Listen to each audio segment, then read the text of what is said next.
नमस्ते दोस्तों, मैं अभिषेक जैन। आज हम बात करेंगे कि how to teach small kids. इस विषय के बारे में हम ये बात करेंगे कि कैसे पढ़ाना है और बच्चा कैसे समझता है इसके बारे में।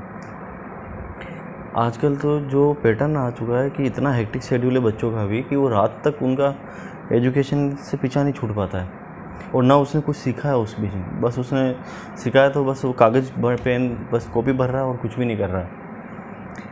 तो मैं आपको ये बताना चाहता हूँ कि उसको पढ़ाना भी कैसे। जैसे एक होता है कि अलग अलग बच्चे हैं, अलग अलग उसका माइंडसेट है कि ये एक बार में समझता है या ये 2-3 बार में, अलग अलग टाइम लगता है किसी चीज़ को समझने में, ये हो सकता है। लेकिन अगर वो समझ ही नहीं पा रहा है, इसका मतलब ये फिर उसके अंदर नहीं है फॉल्ट, फिर होता है पढ़ाने वाले की गलती है कि वो समझा नहीं पा रहा है। अगर वो सामने वाला 3 बार में भी नहीं समझ रहा है, इसका मतलब कि पढ़ाने वाले के अंदर मिस्टेक है। और पढ़ाने के अंदर सबसे ज़्यादा ये होता है कि कोई भी हमारा जो माइंड है ये हमेशा फ़ोटो याद रखता है, डायग्राम। जितना आप डायग्राम से पढ़ा सकते हो किसी भी चीज़ को समझाने के लिए, तो वो हमेशा उसको याद रहेगा। वो थ्योरी कभी भी भूल सकता है, कुछ भी भूल सकता है, लेकिन डायग्राम वो हमेशा याद रहेगा उसको। तो मेरा कहने का ये है मतलब कि कोई भी टॉपिक आप जब पढ़ाते हैं तो वो डायग्राम बना के समझाएं बच्चों को। और मारने से या इन चीज़ों से तो कुछ होने वाला नहीं है। छोटे छोटे बच्चों को आप मारोगे उससे क्या होगा, या उसको बार बार बोलोगे ये पढ़ता नहीं है, ये पढ़ता नहीं है, उससे क्या होगा? वो पढ़ता क्यों नहीं, ये मालूम करो ना पहले आप कि वो पढ़ क्यों नहीं रहा है, उसका इंटरेस्ट क्यों नहीं आ रहा पढ़ाई में। क्योंकि हमने उसका पढ़ाई में इंटरेस्ट जगह ही नहीं पाया हूँ। मिस्टेक हमारे अंदर है कि हम अच्छा नहीं पढ़ा पा रहे हैं।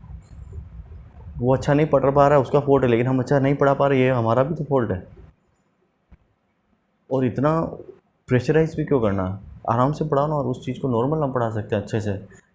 हाँ, कोई बिल्कुल नहीं पढ़ रहा है तो वो उसकी गलती होती है, लेकिन जहाँ तक हमारी भी कुछ गलती होती है कि हम नहीं सही एक्सप्लेन कर पा रहे हैं उस चीज़ को जो उनको ज़रूरत है उस चीज़ की।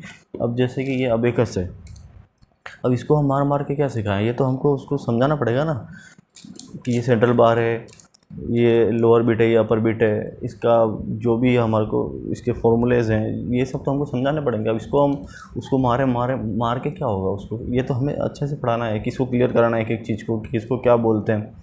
मैं बस यही कहना चाह रहा हूँ। और अब जैसे एडवांस अबेकस आ गए तो वो सिखाने चाहिए। उससे आपका आईक्यू लेवल हुआ या आपकी मैथमेटिक्स हुई, वो आपकी हैंड पे सॉल्विंग हो जाती है।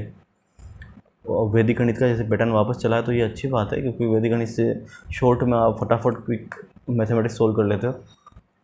बस यही मेरा कहने का मतलब था कि आप प्रेशराइज ना करें बच्चों को और बच्चों का इंटरेस्ट डेवलप करें। अगर हमारे एक्सप्लेन करने में दिक्कत है तो उसको सुधारें, और जितना हो सके डायग्राम या इन चीज़ों से आप सुधार सकते हैं। बाकी चिल्लाने से या मारने से, डांटने से तो मुझे नहीं लगता कि कोई इम्प्रूवमेंट वाली कोई चीज़ है इनके अंदर।